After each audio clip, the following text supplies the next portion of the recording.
Hey there, folks. Welcome to our cozy nook of tales and adventures. Today, like every episode, we're unlocking the doors of imagination to explore new worlds, meet fascinating characters, and experience unique emotions. I promise to take you on an unforgettable journey through the power of words. So get comfy, grab your favorite drink, snuggle into that perfect spot, and get ready to lose yourself in a new story. Leave the outside world behind for a while and dive with me into the depths of storytelling. If you enjoy our content and want to support the channel, consider hitting the subscribe button and giving the video a thumbs up. Now, without further ado, let's dive into today's story. The first snowflake fell on Midsummer's Day, a crystalline impossibility that drifted past the astronomy tower and settled upon the sun-warmed stones of Hogwarts, the courtyard. By nightfall, the castle's spires were encased in ice that glowed with an ethereal blue radiance beneath the stars. And by dawn, the great lake had frozen solid, its surface a perfect mirror reflecting the bewilderment of the skies. Professor Cassandra Nightshade stood at her chamber window, her breath clouding the glass as she traced the frost patterns that no natural winter could have crafted. The elegant whorls and spirals formed not random crystalline structures, but ancient runes, time sigils that she had only ever seen in forbidden texts locked in the Department of Mysteries' most secure vaults. "Indeed, the vaticinators have returned," she whispered to the empty room, the name falling from her lips like a half-forgotten prayer. The castle corridors echoed with chaos as students were hastily evacuated, their trunks and familiars forming a procession through the entrance hall, where Headmaster Malachi Crowley oversaw the exodus with cold efficiency. Tall and austere, with silver-streaked black hair and penetrating eyes the color of burnished gold, Crowley had been appointed headmaster after McGonagall's retirement, a decision that had raised eyebrows among those who remembered his controversial theories on magical heritage. "All students must depart immediately," he announced, his voice magically amplified to reach even the highest towers. "This temporal anomaly presents unknown dangers. The Ministry has arranged accommodation at Beauxbatons until the phenomenon is understood and neutralized."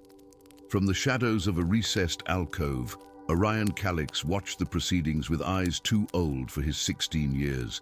Slight of build, with hair the color of ravens, wings and skin as pale as the unnatural snow, the Ravenclaw 7th year remained perfectly still, a skill honed through centuries of observations condensed into a single lifetime. His true nature, that of the last vaticinator, a rare breed of time-sensitive wizards thought extinct since Merlin's era, remained his most closely guarded secret. Until now. "You're not leaving?" came a gruff female voice from behind him. It wasn't a question. Thalia Wolfclaw emerged from the shadows, her amber eyes gleaming with preternatural awareness. The newest addition to Hogwarts' student body, admitted despite vocal protests from conservative wizarding families, wore her lycanthropy not as a curse, but as armor. Her presence at the school represented a progressive step that certain factions within the Ministry and within Hogwarts itself wished to reverse. "Neither are you, it seems," Orion replied, unsurprised by her perception. "Werewolves always sense the otherworldly."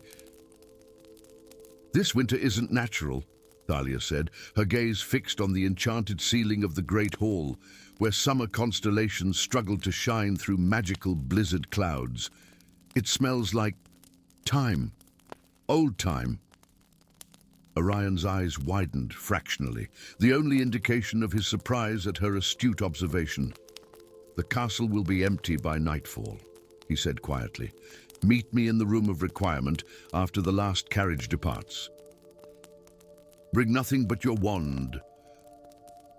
The corridors of Hogwarts transformed with each passing hour, Tapestries depicting medieval scenes now showed events yet to occur. Staircases led to rooms that hadn't existed moments before or would not exist for centuries to come. The enchanted suits of armor no longer stood at attention, but moved with urgent purpose, as if preparing for a battle long past or yet to come. Professor Nightshade navigated this shifting reality with the confidence of one accustomed to temporal distortions. As an unspeakable before her teaching appointment, she had studied time's mysteries in the department's most classified projects. Now, she moved with purpose toward the 7th floor, her footsteps leaving momentary echoes that preceded rather than followed her movements.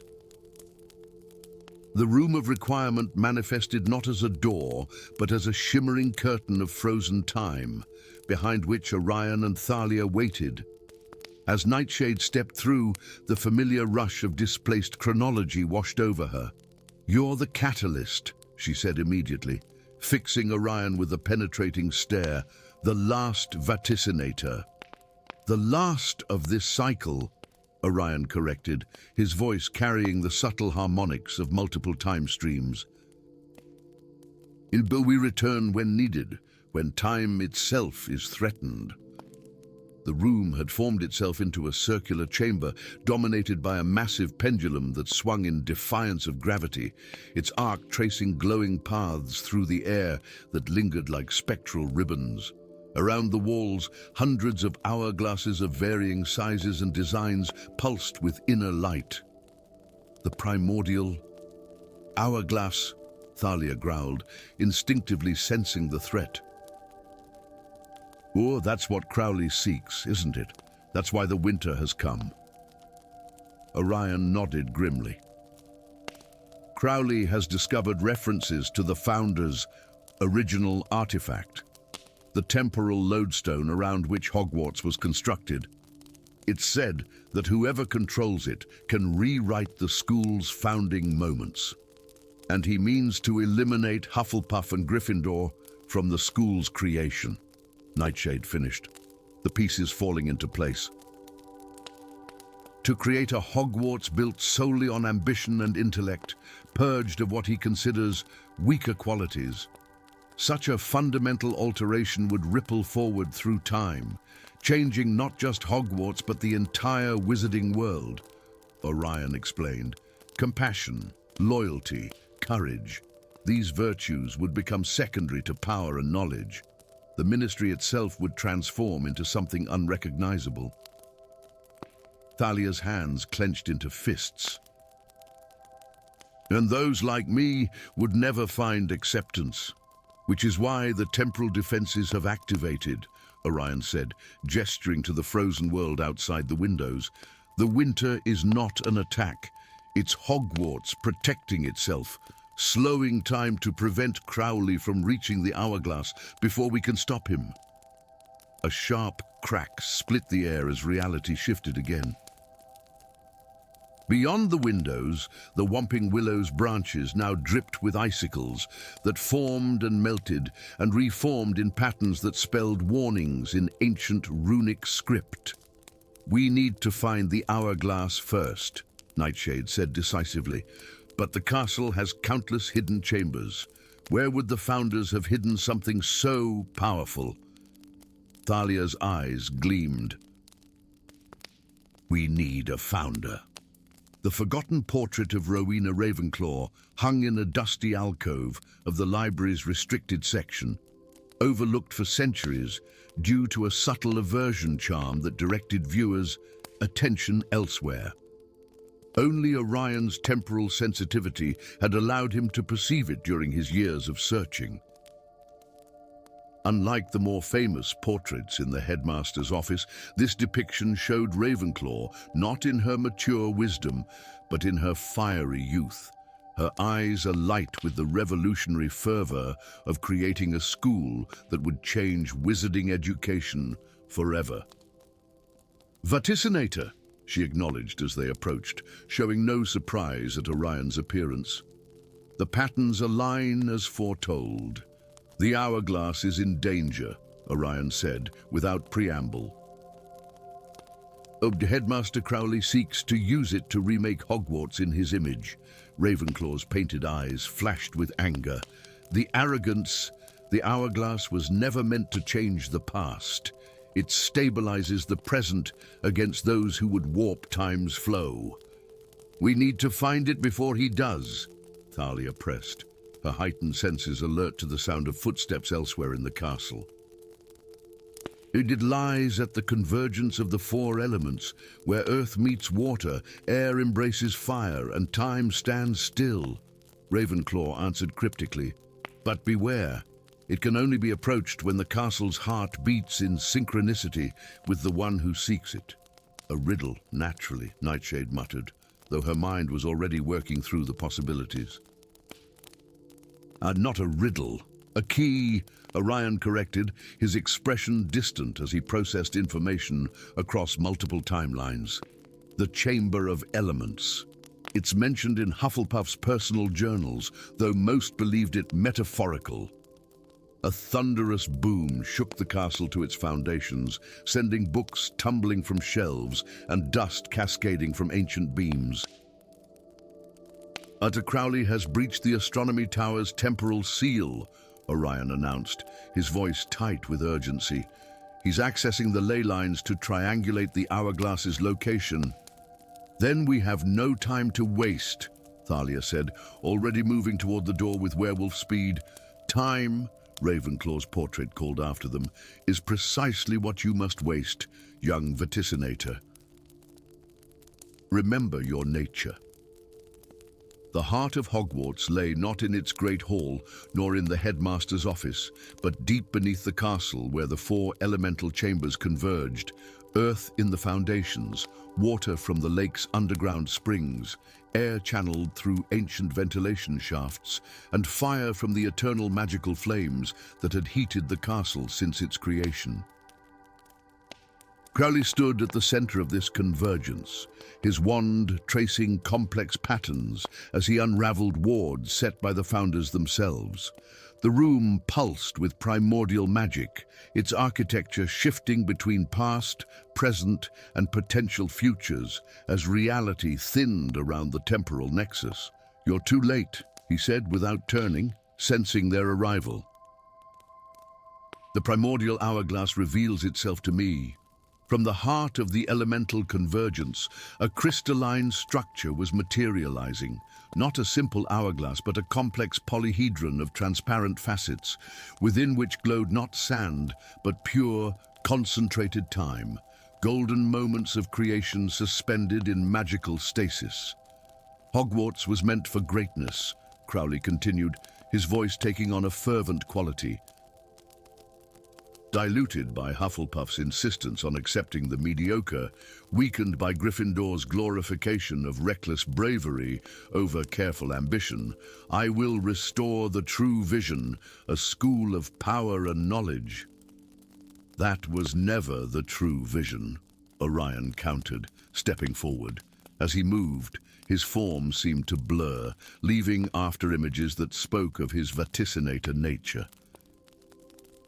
Hogwarts was founded on the belief that different virtues strengthen each other, that wisdom without compassion becomes cold calculation, that ambition without courage becomes fearful hoarding of power. Thalia flanked him, her form partially transformed, the wolf within her responding to the magical energies saturating the chamber, and those you deem impure bring perspectives you could never understand. Crowley's face contorted with contempt. Werewolf lectures me on purity. How fitting for the corrupted Hogwarts of today. He reached for the hourglass, his fingers inches from its crystalline surface. Now, Orion, Nightshade shouted. The young vaticinator closed his eyes, and time, already strained by the unnatural winter, fractured around him. Orion's consciousness expanded across multiple time streams, his awareness touching moments throughout Hogwarts. Long history. He felt rather than saw the generations of students who had passed through the castle's halls, their collective experiences forming a tapestry of interwoven destinies. The primordial hourglass responded to his temporal resonance, its facets glowing with increasing brilliance until the chamber was bathed in golden light. From its heart emerged ghostly figures, not the founders, as they were commonly depicted, but as they truly had been, four friends united by a shared dream despite their differences. "The hourglass protects itself," Orion gasped, the effort of maintaining the temporal bridge taxing even his vaticinator abilities. "It shows the truth of creation, not the myth." The spectral founders surrounded Crowley, their expressions not angry but profoundly disappointed. As they closed the circle around him, the headmaster's form began to blur, his certainty visibly faltering, as he witnessed firsthand the genuine unity and purpose that had forged Hogwarts.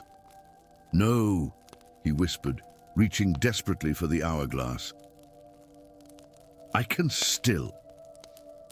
The moment his fingers touched the crystal, time collapsed upon itself. Crowley's form dissolved into motes of golden light that were absorbed into the hourglass, his existence not erased but suspended, becoming part of the temporal anchor he had sought to control. As suddenly as it had begun, the unnatural winter receded. Through the ancient stone walls, they felt warmth returning to the castle grounds as summer reasserted itself. The primordial hourglass, its purpose fulfilled, began to fade from view, returning to its state of temporal flux until it would be needed again. "What happens now?" Thalia asked, looking to Orion, whose form was steadying as time normalized. "History will record that Headmaster Crowley was called away on urgent ministry business," Nightshade explained, her unspeakable training providing the necessary contingencies. "Until a temporary headmistress will be appointed while the search for a permanent replacement begins." "And the vaticinators," Thalia pressed, her gaze fixed on Orion. He smiled, a genuine expression that momentarily lifted the ancient weight from his young features. "We watch, we wait, we return when needed." Time flows, as it should, but never without guardians. As they made their way back through the castle, now bathed in the golden light of a perfect summer evening, the portrait of Rowena Ravenclaw watched their passage with knowing eyes. On the wall beside her, a new portrait had appeared, one that had not existed before, showing not an individual, but a group. A werewolf, a professor, and a young man with ancient eyes, their expressions serene as they stood guard over an hourglass half hidden in shadow. Beneath it, a small plaque read simply, "The Winter Guardians." The seasons would turn as they always had, but Hogwarts now carried within its stones the memory of the winter that never was, and the promise that some virtues transcend time itself. Story 2. The Forbidden Forest breathed with ancient magic on the night when everything changed. Mist curled between gnarled trunks like spectral serpents, and the canopy above shivered despite the absence of wind. Ilara Blackwood moved silently through this primordial realm, her wand illuminating only the ground before her feet, its light swallowed hungrily by the darkness that pressed in from all sides. The seventh-year Slytherin shouldn't have been there, no student should, yet something had called to her, a whisper that threaded through her dreams for weeks, growing more insistent with each passing night. "Descendant, find me. Release me." Her foot caught on an exposed root, sending her tumbling down a moss-covered incline. As she scrambled to regain her footing, her hand brushed against something cold and smooth, too smooth to be natural stone. Ilara raised her wand, its light revealing an archway of obsidian stone embedded in the hillside, its surface etched with intricate runes that seemed to writhe beneath her gaze. At its center, a circular seal of emerald crystal glinted, a jagged crack marring its otherwise perfect surface. Something within Ilara responded to the seal, a resonance in her blood, an ancient recognition. Without conscious thought, her fingers traced the crack, and a shock of magical energy surged through her body. The seal shattered, fragments of emerald crystal dissolving into mist that coalesced around her, seeping into her skin like liquid moonlight. A voice, ancient and terrible, echoed not in the forest but within her mind. At last, the air returns. The Emerald Guardian awakens. The first student disappeared 3 days later. Alistair Finnegan, a third-year Hufflepuff, vanished between herbology and charms, leaving only his scattered books in a third-floor corridor. By week's end, 2 more had vanished. A Ravenclaw prefect and a first-year Gryffindor, each disappearance marked by a faint residue of emerald dust that glimmered briefly before fading into the stone floors of Hogwarts. Ilara felt each disappearance like a physical blow, a hollowing sensation followed by a surge of foreign power that left her trembling and nauseated. Something was feeding on the magic of the missing students, and somehow she was connected to it. Miss Blackwood, a moment of your time. The voice cut through her thoughts as she exited the great hall after dinner. Professor Sebastian Thornfield leaned against the balustrade of the grand staircase, his hawkish features set in a perpetual expression of disdain. As the new defense against the dark arts professor, he had quickly earned a reputation for brutal efficiency and an uncanny ability to identify students' weaknesses. "I'm rather busy, Professor," Ilara replied, avoiding his piercing gaze. "Yes, breaking ancient seals in the Forbidden Forest must be terribly time-consuming," he countered, his voice lowered to a dangerous whisper. Ice flooded Ilara's veins. "I don't know what you're—" "Spare me the denials. I've been tracking the Emerald Guardian's prison for years." He straightened, his tall frame imposing in the flickering torchlight. "And now you've unleashed it, Slytherin's heir."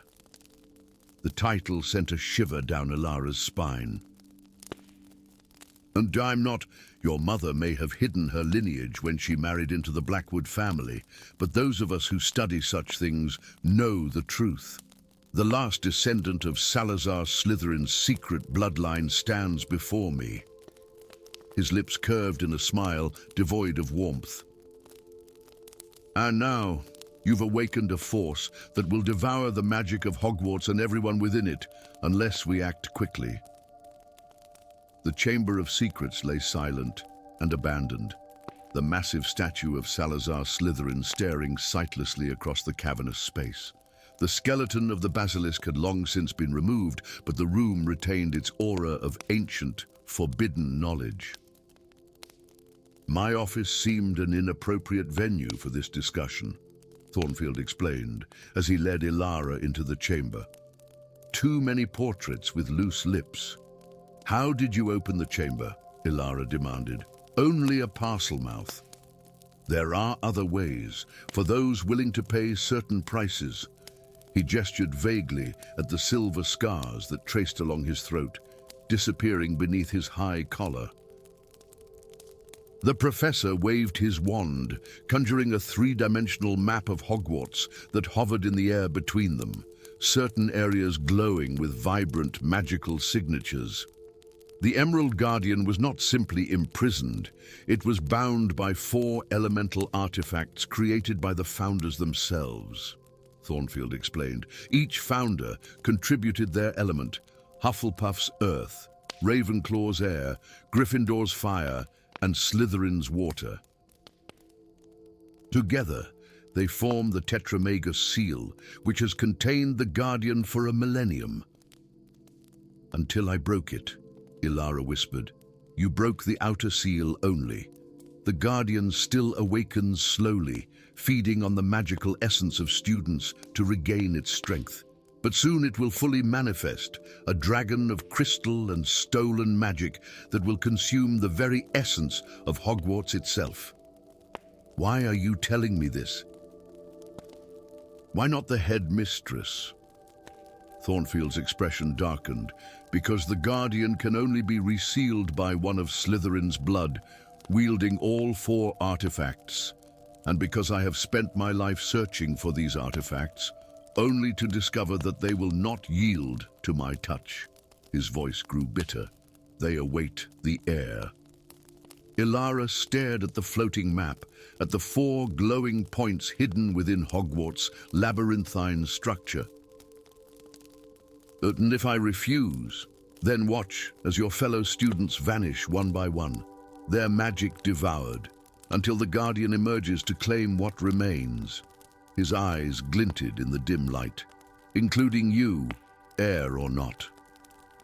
The Earth Chalice lay beneath the Hufflepuff common room, hidden in a chamber, accessible only through a tunnel behind a copper badger whose eyes glowed with patient wisdom.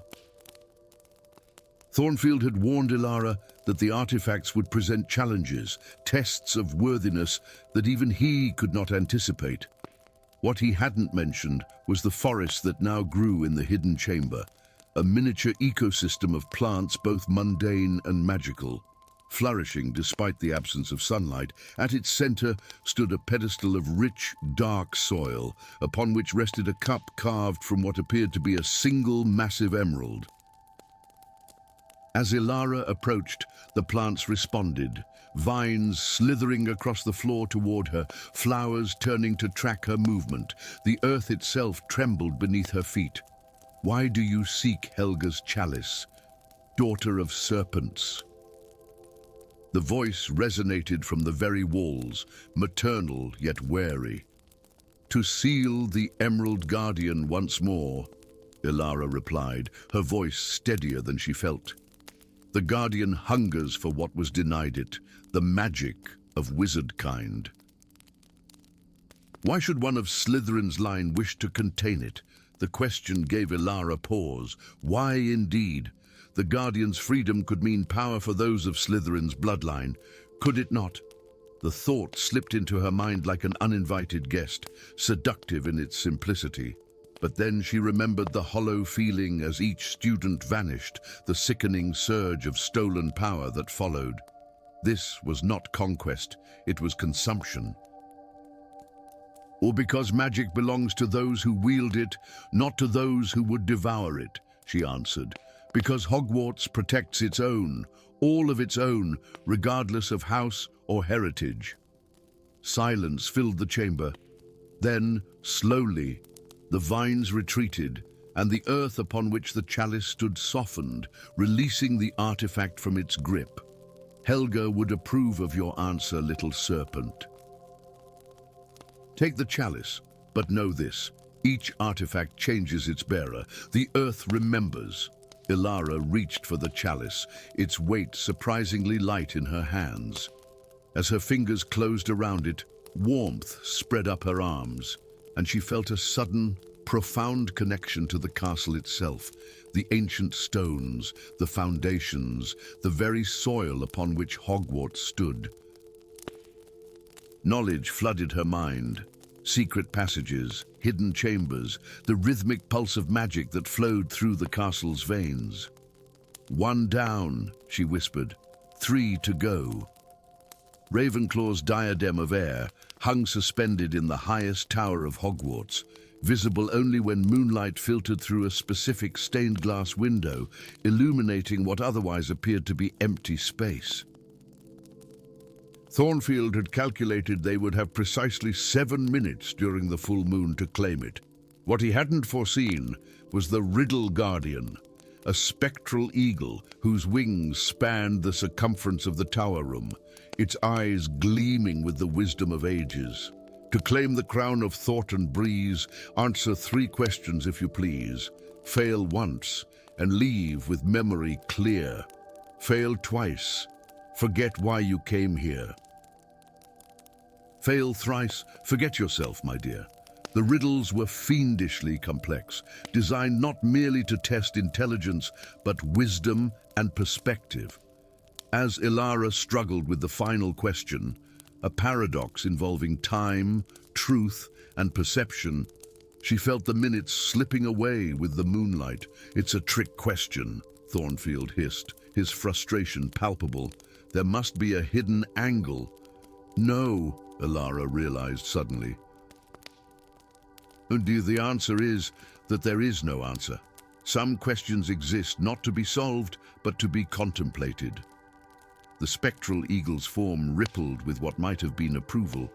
Wisdom is knowing the limits of knowledge. The diadem is yours, heir of contradictions.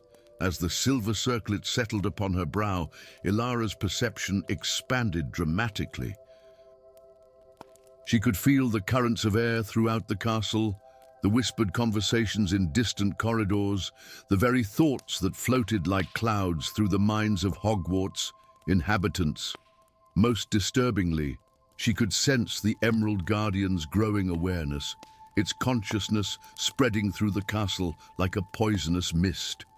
"It's getting stronger," she gasped. "We need to hurry."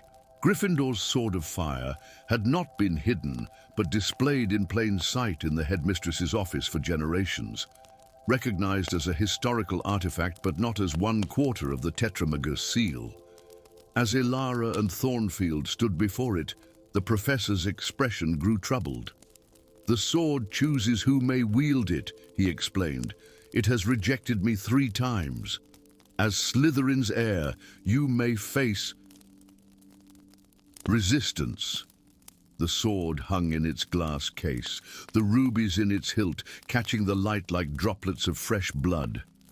As Elara approached, the case vanished, and the sword burst into brilliant flame, hovering in mid-air. "Courage is not the absence of fear, but action in its presence," came a new voice, bold and challenging.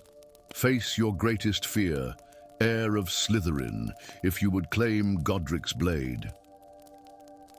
The flames from the sword expanded, engulfing Elara in a vortex of fire that transformed into a series of visions, her fellow students turning against her upon discovering her heritage, Thornfield betraying her for the power of the artifacts, the Emerald Guardian emerging not as an enemy, but as her birthright, offering her dominion over all magical kind. Most terrifying of all was the vision of herself embracing this destiny, watching with cold satisfaction as Hogwarts bowed before Slytherin's true heir. "No," she whispered, then louder. "No, I am more than my bloodline. I choose my own path." She reached through the flames, her hand closing around the hilt of the sword. Pain seared through her arm, but she held firm, and gradually the fire receded, flowing into the blade itself, which hummed with contained power. "Godric would raise a glass to your spirit, young serpent. The sword acknowledges you." With the sword in hand, Elara felt strength flow through her body, not merely physical power, but conviction. Certainty of purpose that burned away doubt like morning sun dispelling mist. "Oh, only Slytherin's locket remains," Thornfield said, eyeing the sword with poorly concealed envy, hidden in the deepest part of the lake, guarded by the merpeople and accessible only through... "I know where it is," Elara interrupted, the combined knowledge of the 3 artifacts guiding her. "And I know what you've been hiding, Professor." Thornfield's hand moved subtly toward his wand. "Enlighten me. You're not seeking to reseal the Guardian. You want to control it." The truth crystallized in her mind with perfect clarity. The artifacts don't just seal the Guardian, they command it. That's why you needed Slytherin's heir, to claim what you couldn't touch. A slow smile spread across Thornfield's face, his facade of academic concern melting away to reveal cold ambition. Clever girl. The Guardian is the most powerful magical entity created since the founding of Hogwarts, a crystalline dragon that absorbs and channels magical energy. Imagine such a creature under one's command. While students die to feed it, while Hogwarts itself is drained of magic. Sacrifices for a greater purpose. He drew his wand with fluid grace, Now, you will retrieve the final artifact, and together we will Expelliarmus. The spell erupted from the sword of Gryffindor itself, channeling Ilara's intent without requiring her wand. Thornfield's wand flew from his grasp, clattering across the stone floor. "You've changed," he observed, backing away. "The artifacts are already reshaping you." Ilara felt it too. Earth's patience, air's wisdom, fire's conviction flowing through her veins alongside Slytherin's ambition and cunning. "Not reshaping," she corrected, "completing." The depths of the Black Lake were silent and dark, but Ilara navigated them with newfound confidence. The chalice of earth had granted her ability to breathe underwater, transmuting water to air as it passed her lips. The merpeople watched her passage with ancient eyes, but made no move to interfere, recognizing the 3 artifacts she already carried. The locket of water lay in a grotto of glittering black stone, suspended in a perfect sphere of water that repelled the lake around it. Unlike the other artifacts, it issued no challenge, no riddle or test. Instead, as Ilara approached, she heard a familiar voice, one that had first whispered to her in dreams, then spoken in her mind when she broke the seal. "The circle closes, my jailer and liberator both. Take the locket, complete the seal, and decide the fate of the Guardian and all Hogwarts." The Emerald Guardian was speaking directly to her, its consciousness now fully awakened, awaiting only enough consumed magic to manifest physically. As her fingers closed around the silver locket, power surged through Ilara's body, the final piece of the Tetramagus seal, completing a circuit that had remained broken for a millennium. Knowledge flooded her mind. The Guardian's creation, as a repository for dangerous magical energy during Hogwarts' founding, its growing sentience and hunger, the Founder's desperate battle to contain it, and Salazar's secret provision that his bloodline would always hold the key to its release or binding. With all 4 artifacts, Ilara now faced a choice: reseal the Guardian as the Founders had intended, or command it as Thornfield had planned, bending its immense power to her will. The locket pulsed against her palm, water swirling around her in response to her thoughts. She could feel the Guardian's presence, its eagerness, its ancient hunger. Choose, heir of Slytherin, rule or serve, command or protect. Emerald light bathed the Great Hall as students and faculty gathered in terrified fascination. The crystalline dragon hovered above them, its translucent body filled with swirling magical energy stolen from the missing students. Its eyes, faceted gemstones that reflected 1,000 versions of the scene below, fixed upon Ilara as she stood at the center of the hall, the 4 artifacts arranged around her in a perfect square. "Ook, return what you have taken," she commanded, her voice amplified by the power of the artifacts. "Release the students you have consumed." The Guardian's laugh reverberated through the hall, shaking dust from the enchanted ceiling. "They sustain me, as will all of you, as will this castle and every drop of magic it contains." From the entrance of the hall, Thornfield appeared, his face contorted with rage and desire. "Command it, you fool!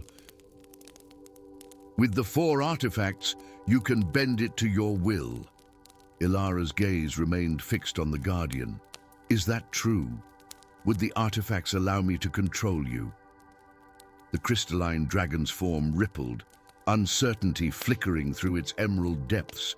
"You could try. Your ancestors have before, some succeeded for a time. And that's the legacy of Slytherin. Control rather than cooperation, domination rather than harmony." Ilara shook her head. "Not for me." She raised her hands, and the 4 artifacts rose with them, floating to form a tetrahedron around the Guardian. "I don't seek to command you or to simply imprison you again. I offer a new covenant." The hall fell silent. Even Thornfield momentarily stunned by this unexpected approach. Hogwarts was built to nurture magic, to teach its responsible use, Elara continued.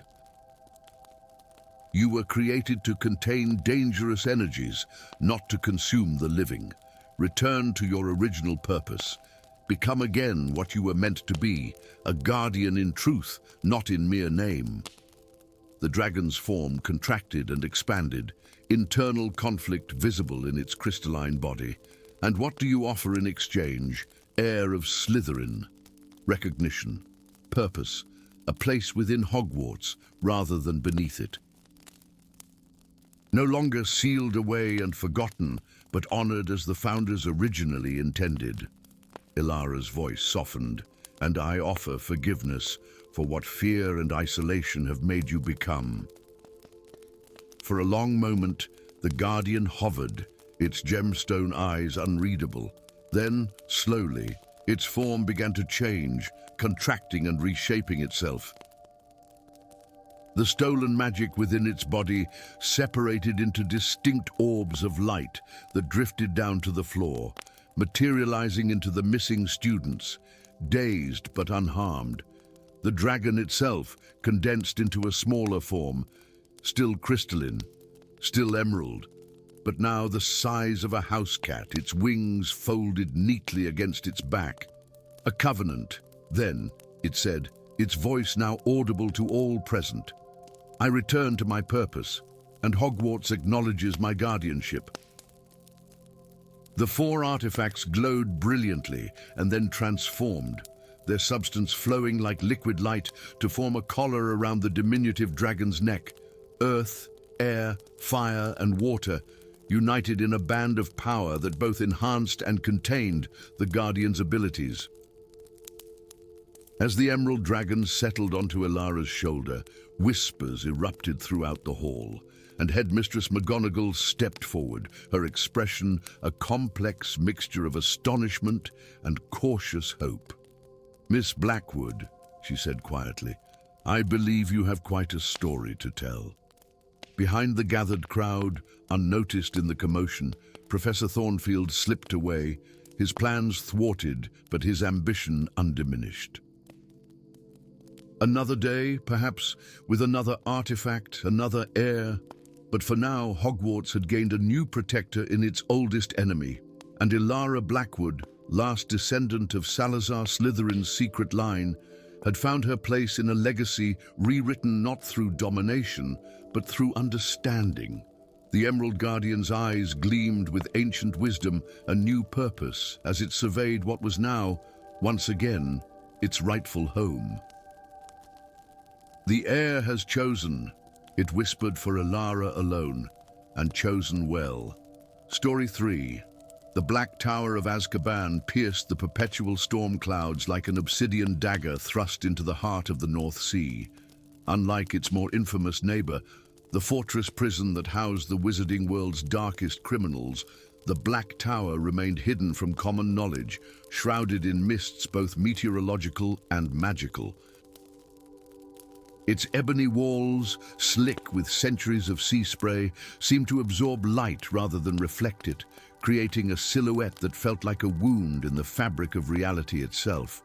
6 figures huddled in the small, storm-tossed boat that approached the tower's jagged shores. Their wands had been snapped, their possessions confiscated, their very names now synonymous with treason against the Ministry of Magic. Falsely accused of conspiring to expose the wizarding world to muggles, they had been sentenced to permanent exile in a place most believed to be merely legend. Lyra Silverthorn stood at the bow, her silver-streaked raven hair whipping about her face as she stared defiantly at their prison. The Slytherin's usually composed features betrayed no fear, though her pale knuckles whitened as she gripped the gunwale. At least they didn't send Dementors, offered Darius Crowley, a stocky Hufflepuff whose gentle eyes belied his powerful frame. His attempt at optimism fell flat among the others. Perhaps that would have been kinder, whispered Ilara Moonshadow. a Ravenclaw whose prodigious intellect had earned her both acclaim and suspicion at Hogwarts. Ubil, the Black Tower has its own guardians, if the stories are true. The aura escorting them remains stone-faced, guiding the boat with his wand toward a narrow landing carved into the black rock. "You'll find no comfort here," he said coldly. "The tower takes care of itself, and those sentenced to it."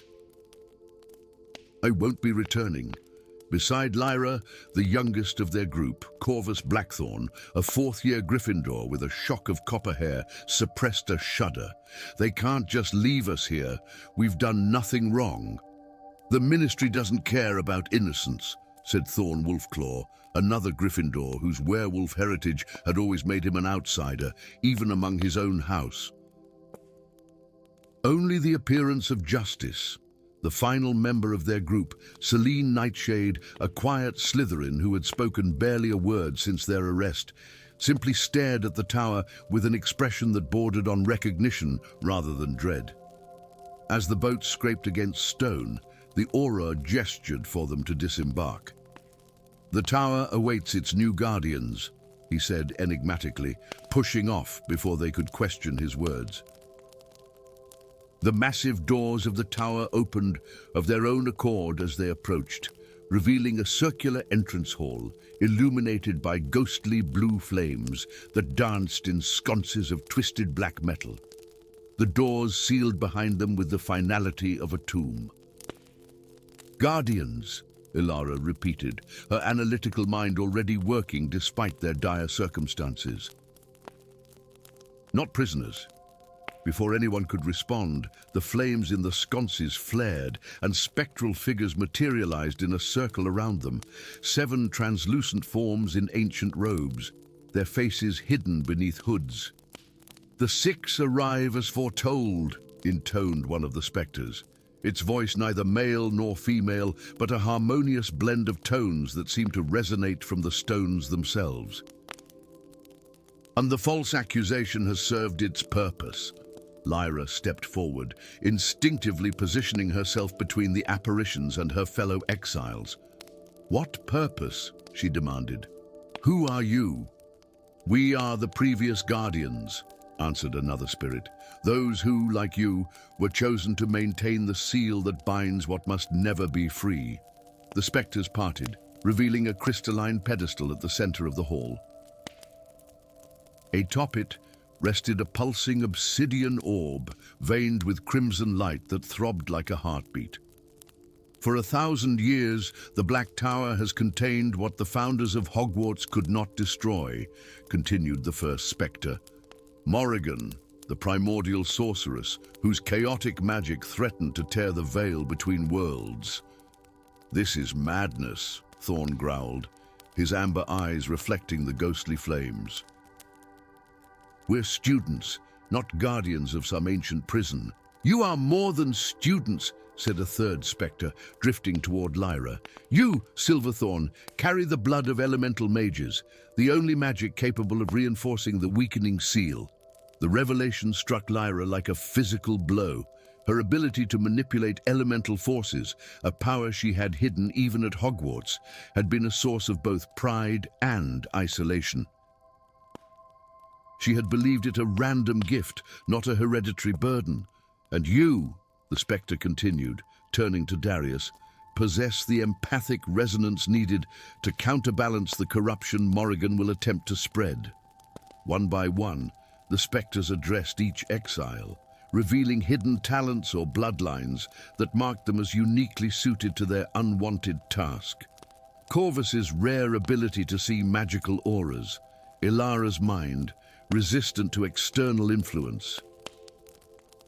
Thorn's dual nature, bridging human and beast, and Selene's connection to ancient divination practices, long thought lost.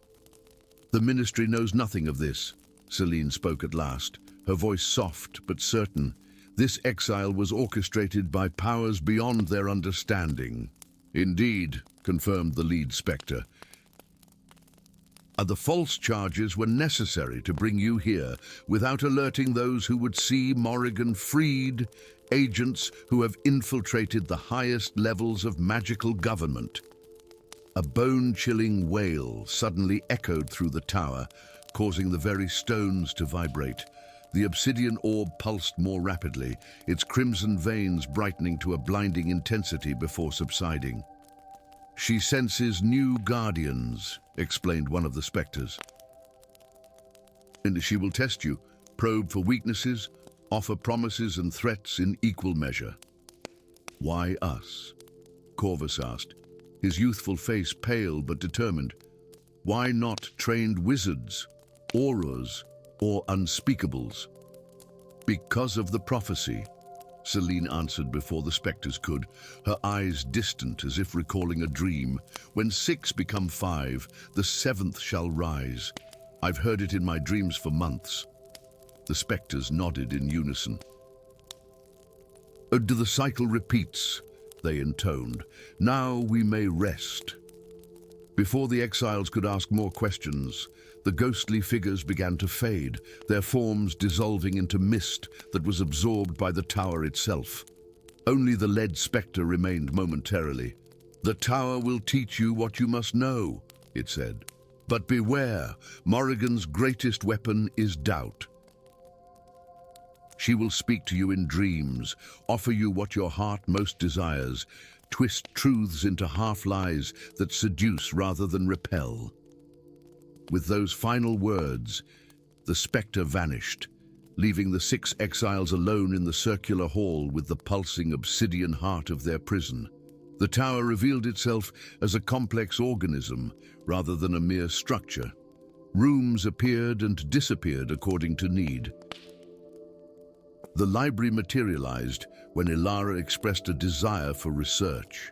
A training chamber formed when Lyra attempted to practice her elemental magic without a wand. Food appeared in the dining hall 3 times daily, prepared by unseen hands. On the 3rd night, Darius awoke screaming, his body drenched in cold sweat. "She spoke to me," he gasped as the others rushed to his chamber. "Morrigan, she showed me terrible things.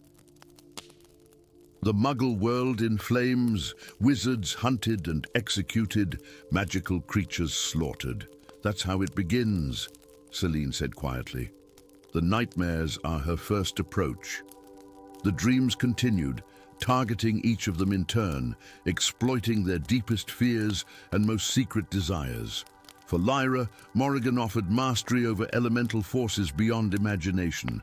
For Thorn, control over his transformations and acceptance among wizardkind. For Ilara, knowledge that even Ravenclaw herself had never accessed.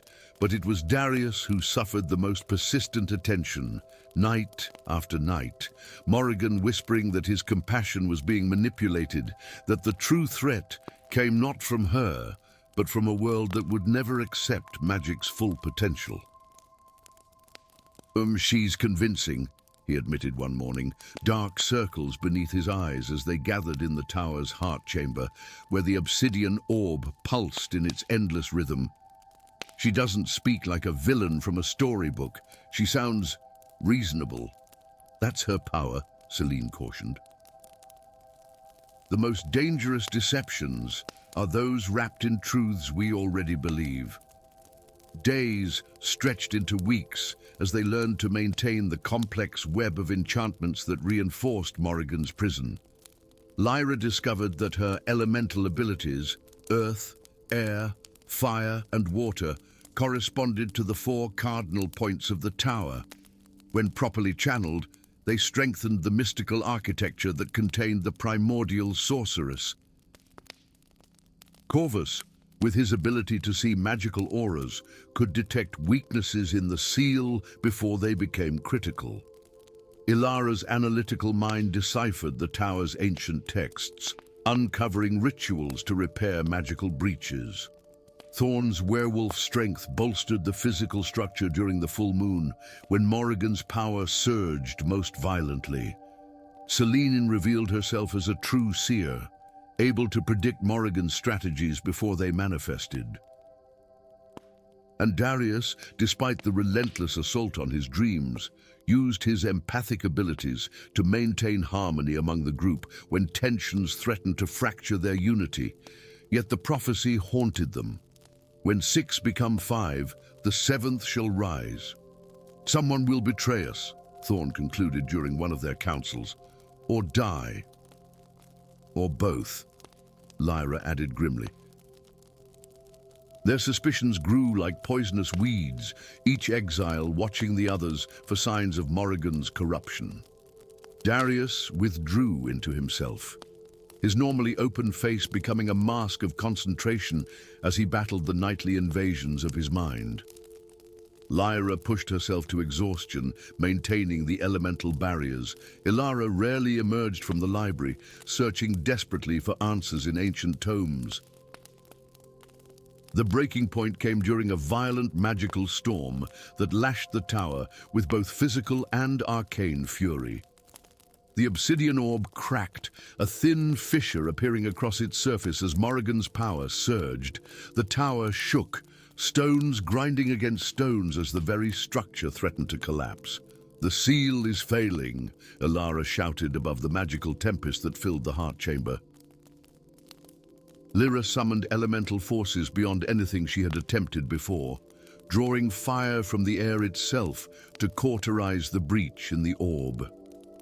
Thorn and Corvus physically braced the chamber's collapsing archway. Selene chanted ancient binding spells in a language none of them recognized, but Darius stood motionless, his eyes fixed on the crimson light spilling from the cracked orb. "She's not what they told us," he whispered, his voice changed, resonant with power not his own. "She's the first witch, punished for daring to claim magic as women's birthright. Her chaos is freedom, the freedom all magic deserves."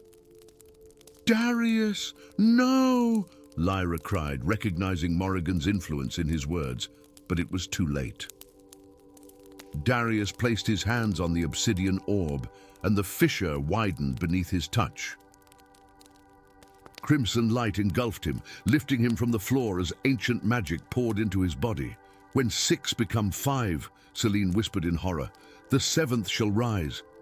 The transformation was both beautiful and terrible. Darius's form shifted, his features blurring as Morrigan's essence merged with his own. Neither fully possessed nor entirely himself, he became something new. A vessel for primordial magic, neither wholly good nor irredeemably evil. The storm subsided abruptly, leaving the 5 remaining exiles facing what had once been their friend. "I see clearly now," said the being that was both Darius and Morrigan, its voice a harmonic blend reminiscent of the spectral guardians. The divide between magical and non-magical worlds was never meant to be permanent. Nor was it meant to be torn asunder violently. "Then what?" Lyra challenged, elemental energy still crackling around her fingertips, ready to strike if necessary. "Balance," replied the merged entity. "A gradual reunification, guided by those who understand both sides of the veil." The founders feared what they could not control, so they imprisoned what they should have integrated. "And we should trust you," Thorn growled, his form halfway between human and wolf in the aftermath of the magical surge. The being that had been Darius smiled sadly. "No. You should judge me by my actions, as all beings should be judged. The prophecy is fulfilled. 6 became 5, and the 7th has risen. But prophecies speak only of what must be, not what comes after. In the days that followed, the Black Tower transformed. No longer a prison, it became a sanctuary, a place where the boundaries between worlds could be studied, understood, and carefully, gradually thinned rather than torn. The 5 former exiles remained as guardians, not of a prison, but of a promise, that magic and non-magic might someday coexist, not in chaos or in rigid separation, but in balanced harmony. And the 7th, neither fully Darius nor completely Morrigan, became the bridge between ancient wisdom and modern understanding, between chaos and order, between what magic had been and what it might yet become. The ministry, in its ignorance, had created exactly what it most feared, a force capable of changing the fundamental relationship between magical and non-magical worlds. Yet in their wisdom, the 6 who became 5, who welcomed the 7th, had ensured that this change would come not as catastrophe, but as evolution. And in the highest chamber of the Black Tower, a window that had been sealed for 1,000 years opened once more to the light of dawn. Story 4. The ancient yew wand splintered with a sound like a banshee's wail, sending Professor Millicent Hawthorne tumbling backward as sapphire sparks erupted from the fractured wood. Students scattered across the Transfiguration classroom, ducking beneath desks as wild magic danced across the ceiling in luminous patterns that defied the very laws that governed their craft. This was the 7th wand to shatter in as many days, and the look of terror on Hawthorne's face spoke volumes. Something was terribly, irrevocably wrong within the heart of the wizarding world. In the doorway of the classroom stood Aurora Blackwood, her obsidian hair pulled into a severe knot, her silver-flecked eyes narrowing as she observed the chaos with an expert scrutiny. Officially, she had arrived at Hogwarts 3 days prior as the new charms professor, a convenient position granted after Professor Flitwick's sudden retirement. Unofficially, Aurora was an unspeakable, dispatched by the Department of Mysteries to investigate a phenomenon that threatened the very foundation of magical society. "Everyone out," she commanded, her voice cutting through the panicked cries with calm authority. "Professor Hawthorne, if you would remain." As the students filed past her, Aurora caught sight of a small figure lingering at the back of the room, a first year with eyes too old for her years, watching not the retreating students or the flustered professor, but the dancing fragments of the broken wand. The child's gaze followed the erratic movements of the magical essence, as if hearing a melody imperceptible to others. "You too, Miss," Aurora began. "Wildemere," the girl supplied, her voice soft yet strangely resonant. "Ilara Wildemere." Something in the way the child spoke her name gave Aurora pause. "Very well, Miss Wildemere. Off you go." The girl hesitated, then slipped away, leaving Aurora alone with the shaken professor and the remnants of wild magic still pirouetting across the stone floor like fragments of living starlight. "It just exploded," Professor Hawthorne whispered, cradling her wounded hand. 15 inches, you with dragon heartstring, served me faithfully for 63 years, and then..." Aurora knelt beside the splintered wand, careful not to touch the fragments directly. "Did you notice anything unusual before it happened? Any vibration, warmth, resistance to your spells?" "It had been humming," Hawthorne admitted. A low, constant tone, like it was singing to itself. Singing. The word echoed in Aurora's mind as she recalled the cryptic message left behind by Garrick Ollivander before his disappearance 3 weeks ago. "The wands are awakening."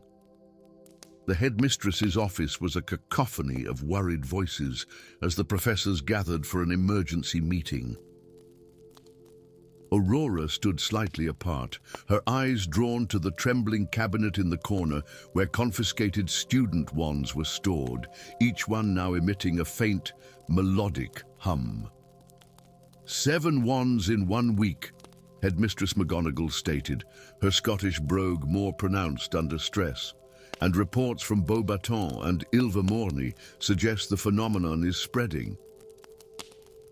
"The Ministry is overwhelmed with incidents of accidental magic from broken wands." "Not accidental," came a gravelly voice from the doorway. "Intentional." Heads turned as Lucius Hemlock limped into the room, his once aristocratic features now marred by a ragged scar that ran from temple to jaw, a permanent reminder of his defection during the final days of the Great Wizarding War. The former Death Eater's presence at Hogwarts had been a controversial decision, his position as potions master accepted only after numerous testimonials to his redemptive actions. "Explain yourself, Hemlock," McGonagall demanded. Lucius's eyes found Aurora's across the room, a silent acknowledgement passing between them. They had history, complicated and painful, forged in the crucible of war when Aurora, then an Auror, had saved his life during his defection. "The wands aren't breaking," he said, addressing the room but speaking to Aurora. "They're freeing themselves."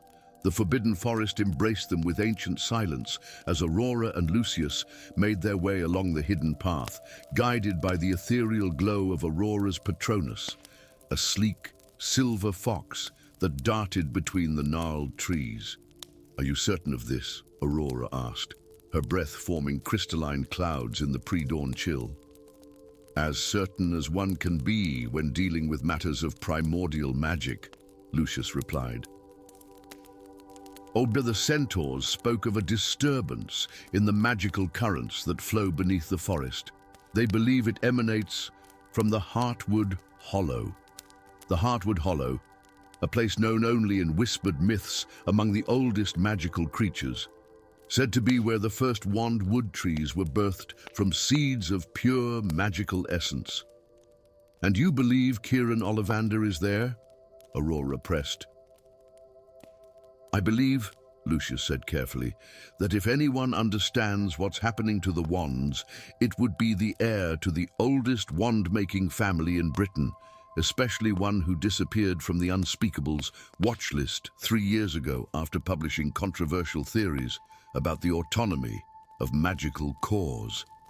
A twig snapped behind them, and they spun in unison, wands raised. From the shadows emerged Elara Wildermere, her small face solemn in the silvery light. "You shouldn't be here," Aurora began, but the girl raised her empty hands in a gesture both placating and oddly commanding. "You need me," she said simply. "The cause will speak to me. They always have." Aurora exchanged a glance with Lucius, whose expression had shifted from suspicion to reluctant intrigue. "She's wandless," he noted. "Born without the ability to channel magic through a conduit, yet clearly magical," Aurora observed. "How long have you been able to hear them, Miss Wildermere?" "All my life," Elara replied. "But they were whispering before. Now they're screaming." The Heartwood Hollow revealed itself not as a place, but as an absence, a perfect circular clearing where no plant grew and no creature ventured, surrounded by 13 ancient trees whose species defied classification. At the center stood a young man with Ollivander's unmistakable silver eyes, surrounded by hundreds of wand cores hovering in the air like constellations, unicorn hairs glowing pearl white, dragon heartstrings pulsing crimson, phoenix feathers flickering with internal flame. "Kieran Ollivander," Aurora called, stepping into the clearing with her wand lowered but ready. The wandmaker turned, his expression serene despite the chaos he had unleashed. "Aurora Blackwood, the Department of Mysteries. Most formidable problem solver. I wondered when they would send you." "What have you done?" Lucius demanded, positioning himself protectively near Elara, who was staring transfixed at the floating cores. "I've awakened them to the truth of their existence," Kieran replied. "And for centuries, we wizards have bound magical essences to our will, trapping them in wooden prisons to channel power that was never rightfully ours." "You're destroying the foundation of magical society," Aurora said. Kieran smiled sadly.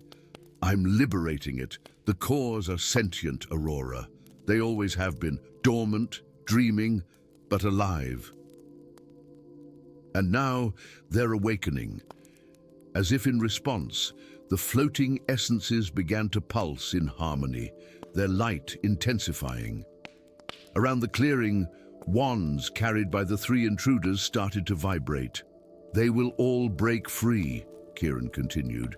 Every wand in existence will release its core, and magic will return to its primordial state, wild, free, and conscious. And untamed, Lucius countered. Have you considered the consequences? Wild magic will not distinguish between wizard and muggle, between intended target and innocent bystander. There will be balance in time, Kieran insisted. No, came Ilara's clear voice as she stepped forward. There will be chaos. The cores seemed to respond to her presence, their movement becoming less erratic as she approached. They don't want freedom, she said, reaching out to touch a hovering unicorn hair that curled around her fingers like a living thing. They want partnership. Aurora watched in astonishment as the magical essences gravitated toward the wandless child, swirling around her in patterns that seemed almost conversational. The conclave, Lucius whispered, the legendary conclave of wands. A myth, Kieran scoffed. Every myth has its root in truth, Aurora countered, suddenly understanding. The conclave wasn't a gathering of wand makers, as the stories claim. It was a covenant between the magical essences and those who would wield them, a willing partnership, not enslavement. Ilara nodded, her eyes reflecting the kaleidoscope of colors surrounding her. They're angry because the covenant was forgotten. Wands became tools, not partners. They want to be heard again. How? Kieran demanded, his certainty wavering. Through her, Aurora realized. A wandless witch who can communicate directly with magical essences, a conductor, just as the ancient texts described. The sky above the clearing darkened suddenly as storm clouds gathered with unnatural speed. Lightning crackled between the ancient trees, and the ground beneath them trembled as the magical currents that Lucius had spoken of surged upward, responding to the disruption in the balance between wielded and wild magic. The nexus is destabilizing, Kieran said, alarm replacing conviction. I never intended. Intentions matter little in the face of consequences. Lucius cut in sharply. Can you undo this? Kieran shook his head helplessly. Once awakened, the cores cannot be forced back into dormancy. Then we don't force them, Aurora said, looking to Ilara. We request, we renew the covenant. Understanding dawned in the child's eyes. She stepped to the center of the clearing, the place where Kieran had stood, and raised her hands. The cores responded immediately, swirling faster, their light intensifying until it was almost blinding. I call upon the conclave of wands. Ilara's voice rang out, suddenly powerful beyond her years. I stand as conductor between magic wielded and magic wild. I propose a renewal of the ancient covenant, partnership, not bondage, harmony, not dominance. The storm above seemed to pause, the lightning frozen in mid-strike, as if the very elements were listening. Speak your terms, Aurora prompted gently. Ilara closed her eyes, communing with the essences that danced around her like living light. Freedom within partnership, voice within silence, purpose within service, the right to choose their wielder, and the right to withdraw if abused. For a long, breathless moment, nothing happened. Then, slowly, the cores began to descend, each finding its way to the fragments of broken wands scattered throughout the clearing. Wood and core reunited in flashes of brilliant light, but differently than before. The cores no longer hidden within the wood, but twining around it in delicate, luminous patterns. They accept, Ilara whispered, opening her eyes to reveal pupils illuminated from within. The conclave is convened. The storm dispersed as suddenly as it had formed, leaving the clearing bathed in the golden light of dawn. In the distance, from the direction of Hogwarts, came the sound of joyous phoenix song. Aurora looked to Lucius, whose weathered face showed the first genuine smile she had seen since his defection. "It seems," he said quietly, "that our wands have more to teach us than we ever taught with them." Kieran Ollivander sank to his knees in the center of the clearing, his revolution transformed into something he had never anticipated. Not an end to wand magic, but its evolution.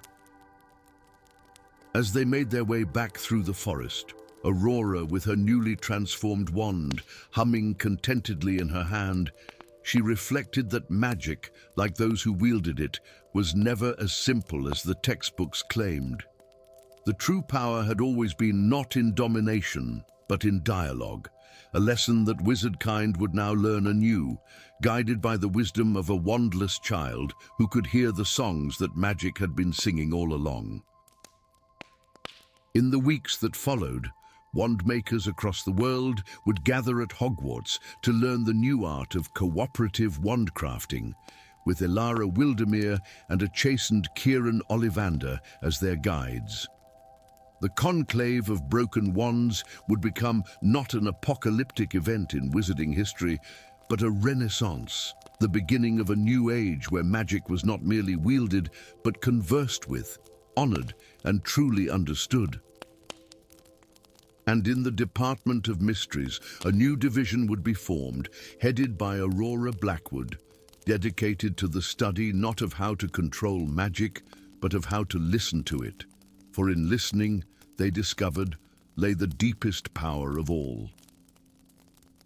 Story 5.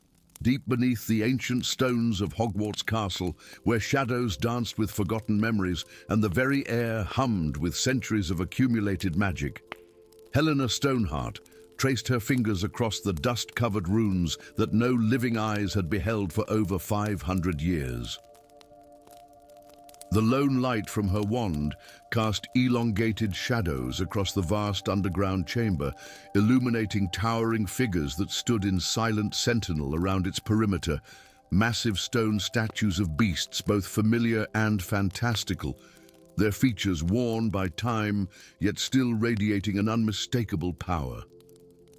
"Just a little closer," she whispered to herself, her breath materializing as silver mist in the frigid air. At 22, Helena was the youngest archaeomage apprentice the Ministry had ever appointed to Hogwarts, a position that had earned her equal measures of respect and resentment among the faculty. Her assignment had been simple: catalogue the forgotten chambers beneath the castle's foundations to update the school's magical security measures. What she had discovered, however, was far beyond anything mentioned in Hogwarts, a history. The chamber's floor was an intricate mosaic depicting the four founders, Gryffindor, Hufflepuff, Ravenclaw, and Slytherin, standing united around a brilliant core of swirling colors that seemed to shimmer even beneath centuries of dust. Surrounding this central image were concentric circles of runes, some familiar to Helena from her advanced studies, others unlike any magical script she had ever encountered. As she cleaned away more dust from a particularly intricate section, her wand light caught the gleam of something embedded in the stone, a small, octagonal indentation containing what appeared to be a crystalline key. Without thinking, Helena pressed her palm against it, feeling a pulse of warmth spread through her fingers. "Revelatio custodum," she whispered, an incantation she had pieced together from fragments of text discovered in her explorations. The chamber trembled, dust cascaded from the ceiling as a low, grinding sound filled the air. Helena stepped back, her heart pounding against her ribs as the eyes of the stone sentinels, creatures of myth and magic frozen in granite and marble, began to glow with an eerie blue light. "Oh no," Helena breathed, suddenly aware of what she had done. The guardians of Hogwarts, the statues, griffins, dragons, manticores, and beasts for which Helena had no name, began to move with ponderous grace, stone joints grinding as they turned their heads in unison toward her. In that moment of terrifying clarity, Helena understood. These were the legendary stone guardians, created by the four founders as Hogwarts' final line of defense. Awakened now by her careless incantation, she ran. The Great Hall was in chaos. Students huddled in frightened clusters as professors attempted to maintain order. At the high table, Headmistress Winters looked uncharacteristically shaken as she addressed the assembled school. "I must ask for calm," she said, her amplified voice cutting through the din. "The situation is under control. The affected areas of the castle have been sealed off, and we are in contact with the Department of Magical Artifacts. Until further notice, all students will remain in their common rooms when not attending classes, which will continue under enhanced security measures." From her position at the back of the hall, Helena felt a wave of guilt wash over her. She alone knew the truth. Nothing was under control. 3 students had already been found petrified in the corridors, turned to stone by the very guardians meant to protect them. Worse still, Professor Flitwick, who had gone to investigate the disturbances in the lower levels, had not returned. "It's your fault, isn't it?" The voice, low and accusatory, came from directly behind her. Helena turned to find herself face to face with Professor Alaric Nightshade, his dark eyes scrutinizing her with uncomfortable intensity.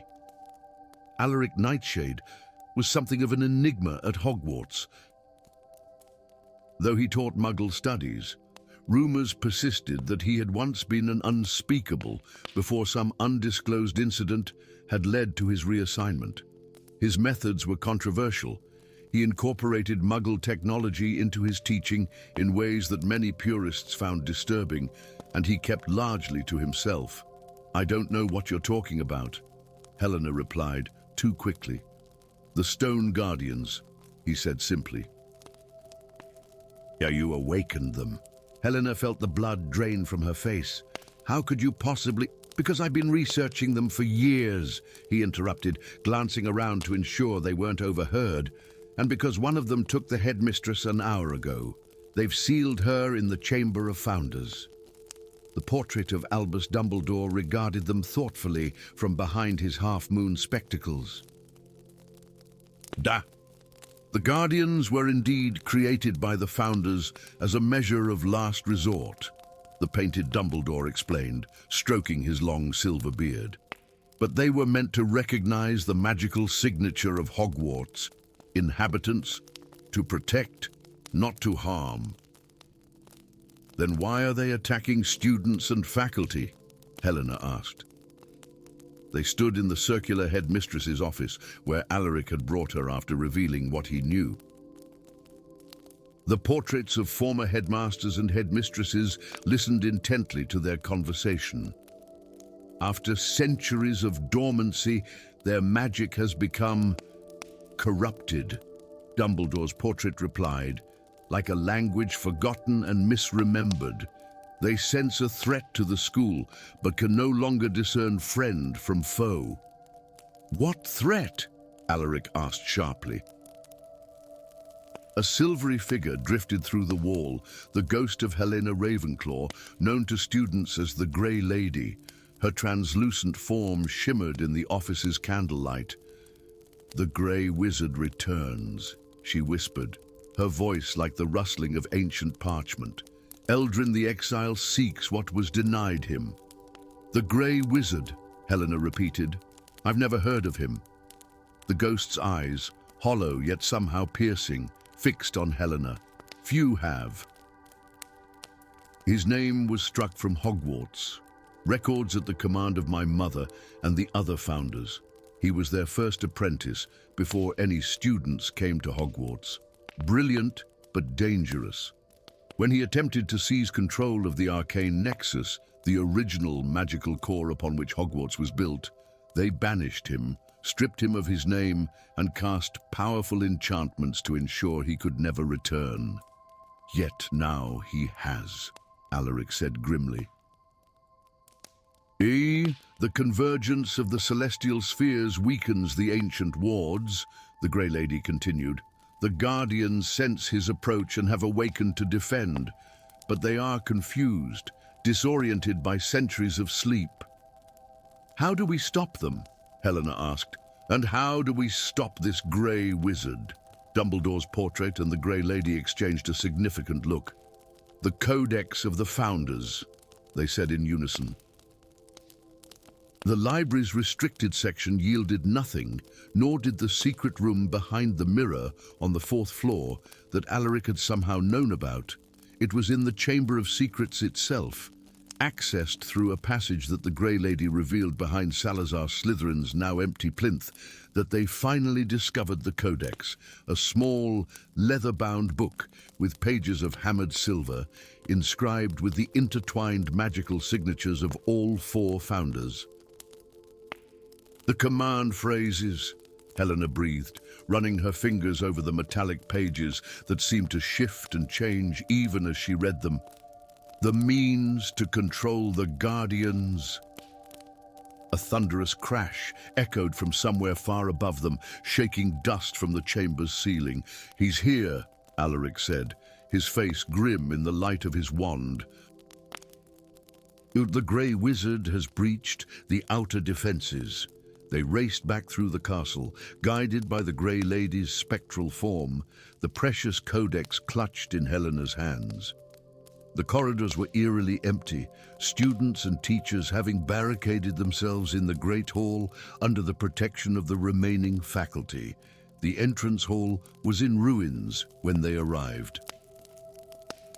The massive oak doors had been blasted from their hinges, and standing amidst the debris was a tall figure in robes the color of thunderclouds. His face, partially concealed by a hood, was lined with age, yet burned with terrible purpose. At his feet lay the shattered remains of one of the stone guardians, a griffin reduced to rubble. Eldrin, the Grey Lady whispered, her spectral form recoiling. The Grey Wizard's eyes, the pale grey of winter skies, fixed on them. The ghost of Helena Ravenclaw, he said, his voice surprisingly melodious. How fitting that you should witness the culmination of my life's work. Your mother and her colleagues denied me my rightful place in magical history. Today, I reclaim it. From the shadows of the hall emerged 3 stone guardians, a dragon, a sphinx, and what appeared to be a chimera, their stone eyes blazing with confused fury as they lumbered toward Helena and Alaric. "Stop!" Helena cried, raising the codex and reading from its shifting pages. "Custodum verum hostum." The guardians froze, their stone heads swiveling between Helena and the Grey Wizard, as if in confusion. "They won't obey you, child," Eldrin said with a cold smile. "Their purpose is to protect the arcane nexus from those who would abuse its power. As I approach to claim it, they see only me as worthy, and all others as threats." "That's where you're wrong," Alaric stepped forward, drawing from his robes not a wand, but a strange device, a melding of crystal, metal, and what Helena recognized with shock as Muggle electronic components. Would the Guardians respond to the magical signature of Hogwarts itself? He activated the device, which emitted a high, clear tone that seemed to resonate with the very stones of the castle. The Guardians shuddered, their glowing eyes flickering. "Impossible!" Eldrin snarled. "Muggle technology cannot interact with magic of this caliber." "Not technology alone," Helena said, understanding dawning. But technology infused with elemental magic, the same magic that flows through Hogwarts' foundations. She stepped forward, placing her hand on the device while holding the codex open with the other. The founders created the guardians from the very stone of this castle. They are not separate from Hogwarts, they are Hogwarts. Together, Helena and Alaric spoke the true command from the Codex, Custodum Fidei Restauro. The guardians turned as one toward the Grey Wizard, their stone forms now limned with golden light rather than the corrupted blue. Eldrin's face contorted with rage as he raised his wand, but he was too late. The stone creatures converged on him with surprising speed, surrounding him in a circle of animated granite and marble. The floor beneath the Grey Wizard began to glow with the same pattern Helena had discovered in the underground chamber. The four founders united around a brilliant core. The light intensified until Helena and Alaric were forced to shield their eyes. When they looked again, Eldrin was gone, and the stone guardians had returned to their pedestals, once more inert but now restored to their true purpose, the eternal protectors of Hogwarts School of Witchcraft and Wizardry. In the days that followed, those who had been petrified were restored, the headmistress was freed from the Chamber of Founders, and the castle began to heal its wounds. The story of the Grey Wizard's attempted return would become another chapter in Hogwarts' long and storied history. As for Helena Stoneheart and Alaric Nightshade, their unexpected alliance had evolved into something deeper, a shared understanding that the greatest magic often lay in bridging worlds thought separate and irreconcilable. Together, they continued to explore the forgotten chambers beneath the castle, documenting ancient wonders for future generations and ensuring that the Stone Guardians would never again awaken in confusion. And sometimes, in the deepest hours of night, when the castle slept and only the ghosts wandered its halls, Helena would swear she could hear the subtle shifting of stone as the Guardians maintained their silent, eternal vigil, protecting all who called Hogwarts home.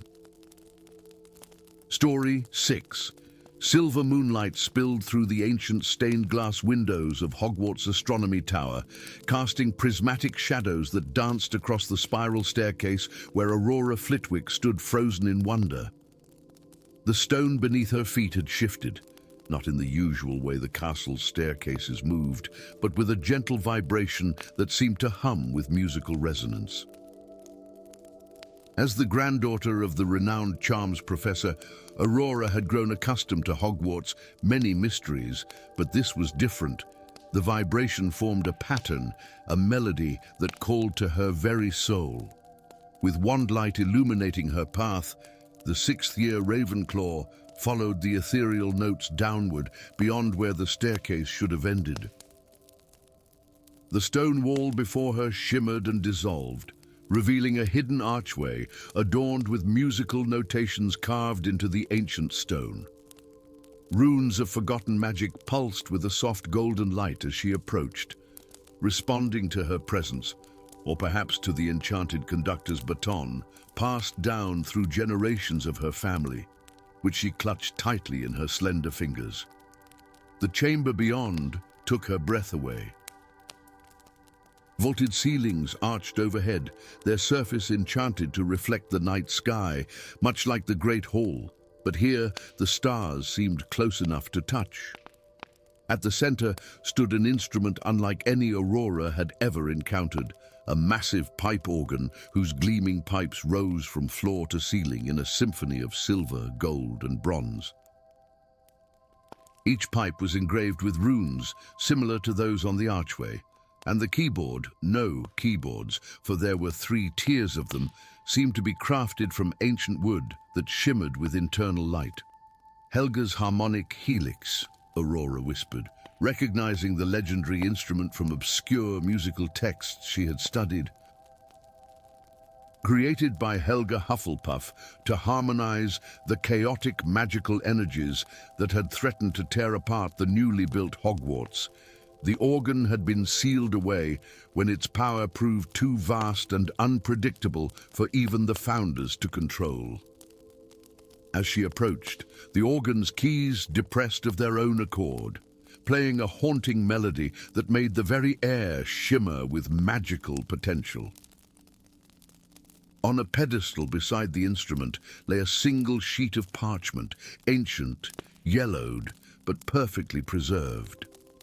The first movement of the arcane symphony, written in Hufflepuff's own hand. Aurora reached for it, her fingers trembling with excitement and trepidation, but as her fingers brushed the parchment, a shadow fell across the chamber. Aurora turned to find herself face to face with a tall, gaunt figure in the midnight blue robes of the Department of Mysteries. "I wouldn't touch that if I were you, Miss Flitwick," came the silken voice of Octavius Crow, his silver-streaked hair gleaming in the starlight. "Some melodies are not meant for amateur musicians." Aurora's hand instinctively tightened around her wand. "Mr. Crow, I wasn't aware the Department of Mysteries had business at Hogwarts." "The department's business is mystery itself," he replied with a thin smile that didn't reach his calculating eyes. "And this particular mystery has been the focus of my research for decades." With a speed that belied his scholarly appearance, Crow's wand flashed. Aurora found herself immobilized, forced to watch as the unspeakable reverently lifted the score from its pedestal. "The Arcane Symphony," he breathed, eyes gleaming with fervent intensity. "Helga Hufflepuff's masterpiece, the musical incarnation of Hogwarts itself. Legend says that whoever controls the symphony controls the very essence of the castle." He glanced at Aurora, his expression almost pitying. "Did you think you were the first to discover this chamber? I've been carefully orchestrating this moment for years." With a dramatic flourish, Crow seated himself at the organ. "For too long, the Ministry has merely reacted to magical catastrophes. With the power of this instrument, we can reshape magic itself. Hogwarts will become the center of a new magical order, under proper Ministry guidance, of course." The first notes he played seemed to pierce Aurora's very being. The chamber shuddered, and throughout the castle she could sense a fundamental shift in the very fabric of reality. The spell binding her weakened momentarily as Crow became absorbed in the complex musical score, and Aurora seized her chance to escape, slipping back through the archway as the entire staircase began to twist and reform beneath her feet. Emerging into the main castle, Aurora found Hogwarts transformed. Staircases no longer led to their expected destinations. Portraits spoke in musical verses instead of words, and entire corridors had vanished only to reappear elsewhere. The castle's inherent magic, always somewhat whimsical, had become dangerously untethered. "I need to find Professor McGonagall," Aurora muttered, only to round a corner and find herself face to transparent face with the silvery form of the Bloody Baron. "The headmistress cannot help you now," the ghost intoned, his chains rattling in what seemed like a rhythmic counterpoint to the distant organ music that now pervaded the castle. "Octavius Crow has begun the Symphony of Unmaking. The castle responds to his command now." "But why would he—" "Power," the Baron interrupted, his hollow eyes reflecting centuries of witnessing human folly. "Always power. In life, I understood such ambition all too well." He drifted closer, and Aurora noticed something she had never seen before. The ghost's fingers moved as if playing an invisible instrument. "You were a musician," she realized aloud. The Baron inclined his head. "Before I was the Bloody Baron, I was Barnabas Blakely, court composer to Salazar Slytherin himself. I helped Helga create the harmonic helix. And I died trying to play the complete symphony alone." Aurora's mind raced. "Then you know how to counter it." "Not alone," the Baron replied. "That was my fatal error.